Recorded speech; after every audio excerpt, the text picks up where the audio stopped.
Messieurs, dames, bonjour. Monsieur Ducos, nous allons commencer le cours dans quelques instants. Le temps que tous les retardataires puissent se connecter, je vous laisse prendre connaissance du message à l'écran. Est-ce que vous m'entendez d'abord? Peut-être une question qui est intéressante. Est-ce que vous m'entendez? Est-ce que vous voyez mon écran? Vous avez un chat sur le côté en haut à droite pour pouvoir me répondre, pour me dire que tout est OK, que vous avez le son et l'image. Est-ce que vous voyez la souris qui bouge sur l'écran? J'ai besoin d'avoir un retour pour être sûr de ne pas parler tout seul. Bon, je vous repose la question dans quelques instants. À tout de suite. Messieurs, dames, rebonjour à toutes et à toutes. Je repose la question parce que j'ai pas eu de retour. Est-ce que vous m'entendez? Est-ce que vous voyez mon écran? Normalement, vous avez un chat sur le côté à droite, en haut, avec un petit trait rouge ou une petite flèche rouge qui vous permet de pouvoir communiquer avec moi. D'ailleurs, ça vous permettra aussi de poser des questions pendant le webinaire. Donc, si je peux avoir un retour pour me dire que vous avez le son et l'image. Donc, vous m'entendez, mais est-ce que vous voyez aussi mon écran? Il n'y a pas de problème? Ok, parfait. On est au top. Alors, on va commencer. Alors, aujourd'hui, le cours, c'est sur les outils d'analyse technique. Qu'est-ce que c'est que les outils d'analyse technique? Ben, tout simplement, ce sont des outils qui vont nous permettre de pouvoir analyser un produit, quel que soit le produit. Que ce soit sur un indice comme là maintenant le Nasdaq, l'US Tech 100, ou alors que ce soit une action, ou que ce soit le gold ou le pétrole, n'importe quel produit, la méthode est toujours la même. Alors, comment commence-t-on quand on commence une analyse technique? Bon, là, je me suis mis sur l'US Tech 100 en daily, c'est-à-dire en journalier. OK. Et la première chose qu'on fait, c'est d'abord de tracer les trends, les tendances, les résistances, les supports, et ensuite, on commence à insérer tous les autres produits qui vont nous permettre de pouvoir essayer de lire un peu mieux l'évolution des cours. Alors, on commence, quand on prend notre souris, on va mettre ici notre souris ici sur dessiner un canal équidistant. Vous voyez ici, ça marque ici. OK, quand j'ai cliqué dessus, là, j'ai déjà deux parallèles qui sont sur la petite souris. J'ai plus maintenant qu'à aller chercher, on va dire, le début du trend. Vous voyez, on le voit comme ça, là. Voilà. Vous voyez? Là, on a tous les points. 1, 2, 3, 4, on va dire même 5 ici. Voilà. Et là, maintenant, si je clique dessus, là, c'est la pente. Là, c'est la parallèle. La parallèle, je la prends et je la redescends. Alors, je pourrais la reprendre ici. Vous voyez, on a déjà, si on veut, on a déjà une première parallèle qui pourrait être ici. Mais si on veut aller chercher un petit peu par l'excès, par chercher un petit peu ce qu'on a fait au plus bas, on va la prendre ici. Donc là, maintenant, vous avez déjà le couloir du Nasdaq depuis, si on prend ici le début, depuis le mois d'octobre 2022. Et on voit que malgré toutes les petites descentes et remontées, on est toujours dans un couloir haussier. D'accord? Ça, c'est la première chose qu'on constate. Après, on va ici prendre une petite oblique. Et on va peut-être pouvoir la tracer d'ici à là, en passant par les plus bas. Vous voyez? Ça nous donne la possibilité de voir un peu le support de cette tendance. Et donc, tant qu'on n'a pas cassé ce support, la possibilité de venir rechercher plus bas, pour l'instant, n'est pas très importante. Donc, si à chaque fois qu'on vient ici taper ici, qu'on rebondit, ça sera l'occasion peut-être de se racheter. Mais contre, si ça casse ici, on aura certainement une grosse accélération, il faudra faire très attention. Donc là, maintenant, je vais mettre maintenant avec ici les horizontales, je vais pouvoir mettre les supports et résistances. Vous voyez, là, on a un premier support ici. On a un support ici, évidemment. On va ici chercher une première résistance là. Vous voyez, elle correspond là. Et tous ces points ici en plus. Donc, très important cette résistance. On pourrait mettre aussi celui-ci, vous voyez, pour aller chercher un objectif. Donc là, on en a mis quelques-unes. On va encore en mettre une ou deux, mais voilà. Ici, ouais, on va pouvoir mettre celui-là aussi, voilà. Et vous allez voir tout à l'heure, là, on en a mis quelques-unes, mais vous allez voir tout à l'heure qu'il y en a beaucoup de cette résistance et de support qui vont être absorbés par un outil qu'on va mettre en évidence, qui est les retracements Fibonacci. D'accord? Vous avez certainement dû en entendre parler, et vous allez voir que c'est très important, c'est très intéressant. Alors, attendez, j'essaie d'affiner un petit peu ici. Voilà. Voilà. Là, pour l'instant, voilà, on a mis déjà les supports, résistance, couloir, et ça commence déjà à nous parler un peu sur l'évolution. D'accord?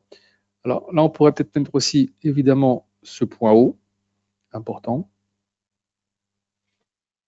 Voilà. Ici, maintenant, on va dans insertion et on va commencer à rajouter les outils intéressants qui vont nous aider à lire un peu mieux. Donc, je vous laisse le temps de voir un peu le cheminement. Donc, indicateur, après on va dans Trend, après on va dans Bollinger Band. Là, j'appuie dessus. Je ne touche pas à ça, à la programmation. Je peux toucher la couleur si j'ai envie, la grosseur du trait. Je fais juste OK et ça va venir se mettre sur le graphique. Alors, qu'est-ce que c'est que les bandes de Bollinger? Alors, les bandes de Bollinger, c'est un outil qui va vous permettre de pouvoir un petit peu anticiper peut-être les variations de cours. Comment? Parce que si vous avez une moyenne mobile de 20 jours, avec des écarts types qui ont été calculés, qui vont nous permettre de pouvoir, on va dire regarder de quelle façon ces cours vont s'éloigner de cette moyenne mobile, soit vers le haut, soit vers le bas.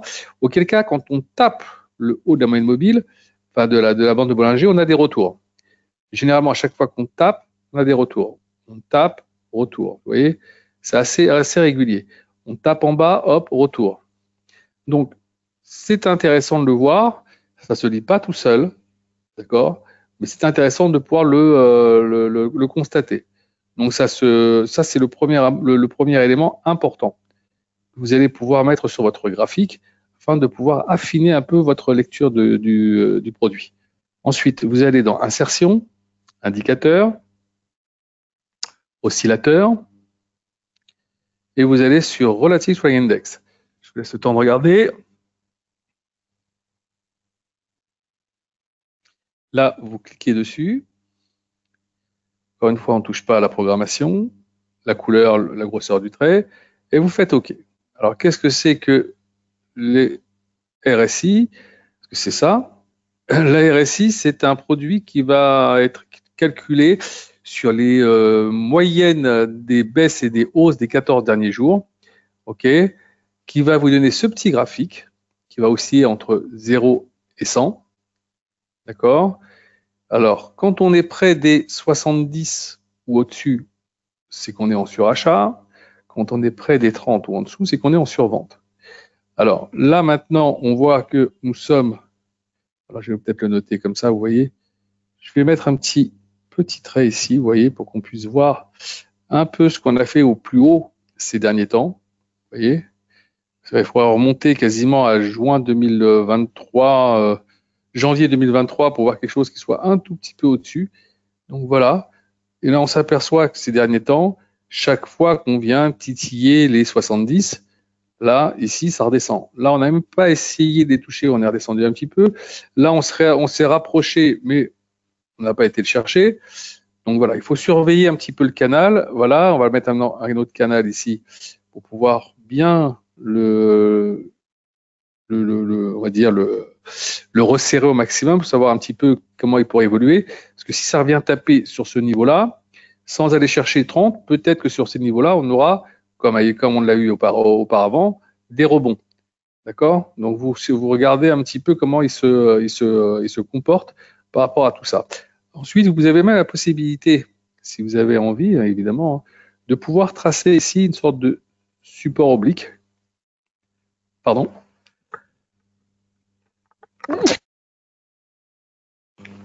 Excusez-moi. Une petite seconde.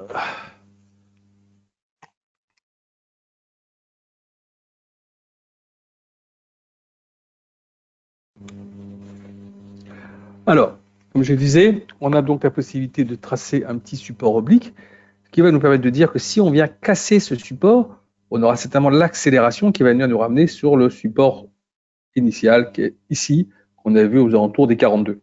Maintenant, ça ne veut pas dire que ça va s'arrêter à 42, mais comme on voit bien, ces derniers temps, entre 40 et 42, c'est un peu le plus bas qu'on a fait depuis quasiment le mois de janvier. Donc, ça reste un support important. OK pour tout le monde? Je refais un petit peu comme ça. Si vous avez des questions, hein, n'hésitez pas, hein, vous me laissez pas avancer. Vous avez le chat en haut à droite de votre écran. Je répète, en haut à droite de votre écran, il y a une sorte de trait rouge, une petite flèche rouge. C'est le chat. Ça vous permet de discuter avec moi. Ensuite, quand on a fait ça, on va chercher un autre élément. Évidemment, on ne va pas rester là. Indicateur, oscillateur, MACD.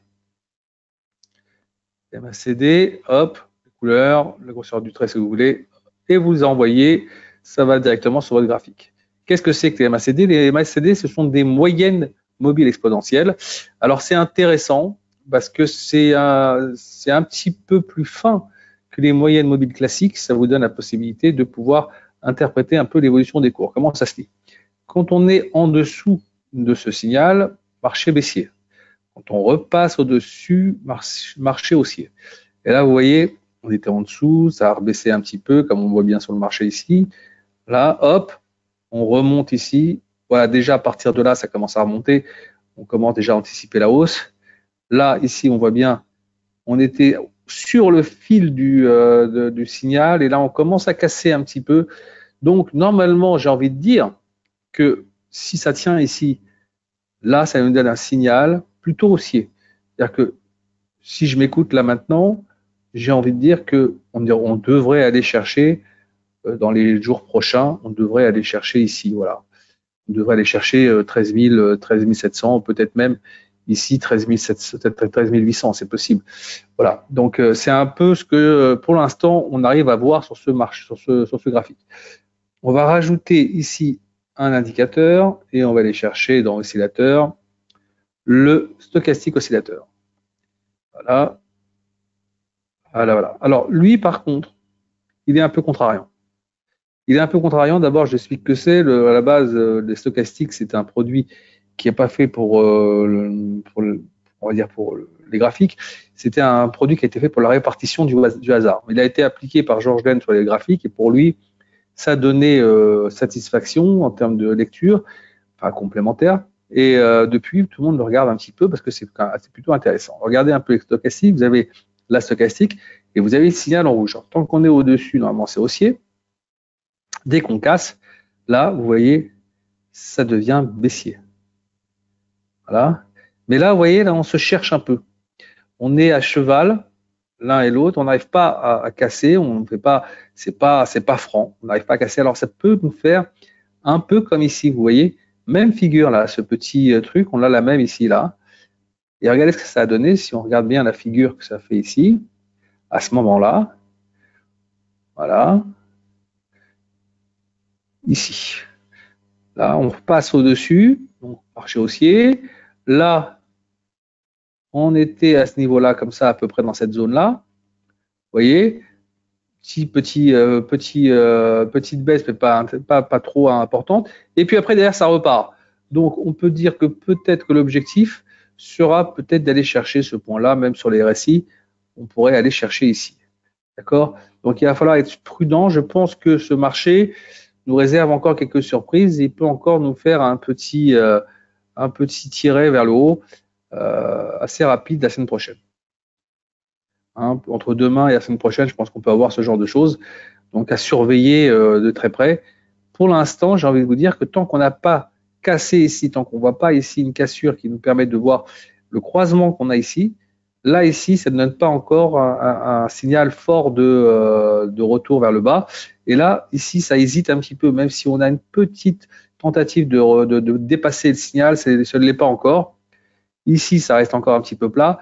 Donc voilà, on est dans une situation où le marché se cherche. Alors on le voit bien, hein, ça n'arrête pas de faire des petits allers-retours. Hein, très très très nerveux le Nasdaq. On vient d'aller chercher les 13 371. On était tout à l'heure à 13 465. Vous voyez à quel point ça bouge quand même pas mal. Hein. Très très nerveux. Donc pour l'instant, on a mis en place quelques éléments. On va aller chercher le produit que je vous ai parlé tout à l'heure, qui est les retracements Fibo. Alors, on va chercher ici le retracement Fibonacci. On le prend ici, on clique dessus. On va prendre le départ, on va dire, du point bas du trend qui est là. Et on va le tirer jusque sur le point haut qui est là. Là, on lâche et on va s'apercevoir, vous voyez, tous ces traits-là. là, celui-là, on va l'enlever plus à peine. Celui-ci, c'est quasiment le même. On va l'enlever. Là, vous voyez, confondu complètement. On va l'enlever aussi. Plus la peine. Celui-ci, évidemment, plus la peine aussi. Et évidemment, voilà, vous avez ici maintenant tous les retracements Fibo qu'on pourrait essayer d'aller chercher. Donc, si là, on devait revenir par rapport à Fibonacci, le retour probable, je dis bien le retour probable, serait sur ces niveaux-là, aux alentours des 12 830. D'accord? Donc voilà, ça reste une possibilité. Ça ne l'est pas encore, hein, c'est une possibilité. Maintenant, si ça casse, ici, vous avez à aller chercher les 13 700 et après, peut-être, comme je vous dis, aux alentours des 13 800, c'est-à-dire à venir taper le haut du trend. Ok, pour tout le monde, tout le monde suit pour l'instant? Pas de questions? Alors, je vais vous montrer après comment on enregistre les graphiques, Axel. Vous inquiétez pas, d'accord? C'est très simple, je vais vous le montrer juste après. Vous voyez comment c'est nerveux? Il y a 2 minutes, on était à 13 410, on se retrouve maintenant à 90. Ça va très très vite. Pardon. Alors, tout à l'heure, je vous ai parlé de la MACD, des moving average. Maintenant, on va aller chercher les moving average. On n'a pas encore eu la possibilité de les mettre en place. On va les mettre en place tout de suite. Alors, où on va les chercher? On va les chercher ici dans insertion, indicateur, trend, moving average, moyenne mobile. Alors, je vais vous donner les 3 moyennes mobiles qui sont les plus regardées, ok, c'est-à-dire à 50 jours. Donc, on est au-dessus de la 50 jours. Ensuite, indicateur, oscillateur, trend, moyenne mobile, celle des 100 jours. Évidemment, on va changer de couleur. On va mettre une couleur un peu plus voyante, peut-être celle-ci. Ouais, celle-ci, ça paraît pas mal. Voilà, donc on est au-dessus de la moyenne mobile des 50, au-dessus de la moyenne mobile des 100. On va mettre la dernière.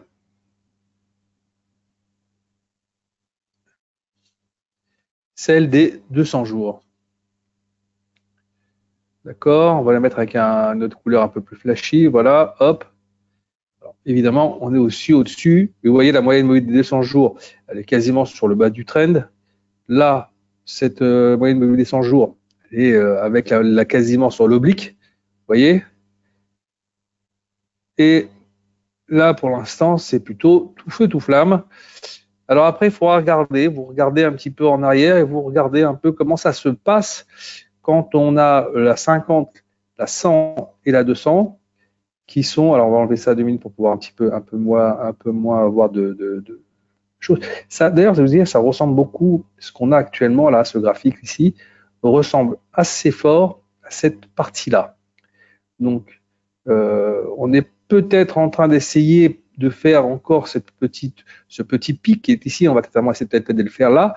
Après, il faudra faire attention parce que vous voyez juste après, derrière, on a des corrections qui se mettent en place. Mais pour l'instant, on est un peu dans cette posture. D'accord? Donc là, pour l'instant, on a mis en place tous les éléments qui sont susceptibles de pouvoir nous aider à prendre des décisions. Quand que vous voulez enregistrer ce graphique, parce qu'évidemment, et tu as raison Axel, il faut l'enregistrer s'il ne faut pas avoir de problème, on va ici dans modèle, là, enregistrer le modèle, on marque US 100, US Tech 100, on sauve, et il va se retrouver dans votre lexique ici, vous allez avoir tous les graphiques que vous avez fait et sauvés, et vous allez avoir des petits onglets qui vont se rajouter au fur et à mesure sur votre graphique en bas. Donc, vous pourrez aller de l'euro-dollar au DAX, au Credeuil, voilà, au BTC. Vous pourrez aller sur le Gold. Voilà. Donc, quand vous aurez terminé de faire toutes ces manipulations et que vous avez enregistré, ce sera impeccable. C'est bon pour Axel, c'est bon là pour l'enregistrement? Ou je remontre comment on fait? Ok, Ok. Est-ce qu'il y a des questions par rapport à tout ce qu'on a vu pour l'instant? Alors évidemment, on pourrait rajouter énormément d'autres choses. Hein. C'est très riche, hein, l'analyse technique. Hein, il y a là qui vont vous dire je vais faire Shimoku, d'autres qui vont dire je vais rajouter encore d'autres types de trends, d'autres types de réflexion. On peut mettre aussi les points pivots. Hein. Les points pivots, vous pouvez les calculer tous les jours et mettre le trait du point pivot par rapport à votre graphique. Évidemment, calculez-le par rapport à du daily ou à ce que vous avez comme graphique en place. Hein. Ça peut être du H4 ou autre chose. D'accord? Et après, vous avez la possibilité d'avoir tous ces niveaux qui vont vous aider dans la journée. De toute façon, les points pivots, en règle générale, vous les recevez sur le morning meeting pour ceux qui le reçoivent. Mais ça, si vous ne le recevez pas, demandez à votre gestionnaire de compte de vous mettre sur la liste et vous recevrez. Donc, tous les matins, je fais un morning meeting et vous recevez ce papier avec les points pivots sur les indices, sur différents parités monnaie et aussi sur quelques commodities intéressantes. D'accord? Pas de questions? Si vous avez des questions, c'est le moment. Laissez-moi regarder.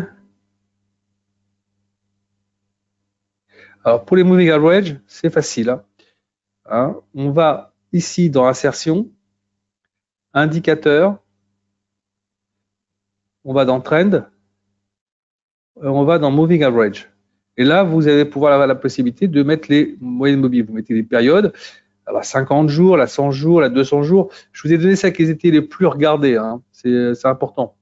Je vous ai donné et après, vous n'avez plus qu'à regarder comment se comportent les marchés par rapport aux moyennes mobiles et comment ça se passe quand il y a des croisements de la 50 jours ou de la 100 jours ou de la 200 jours, comment ça se passe un petit peu en arrière.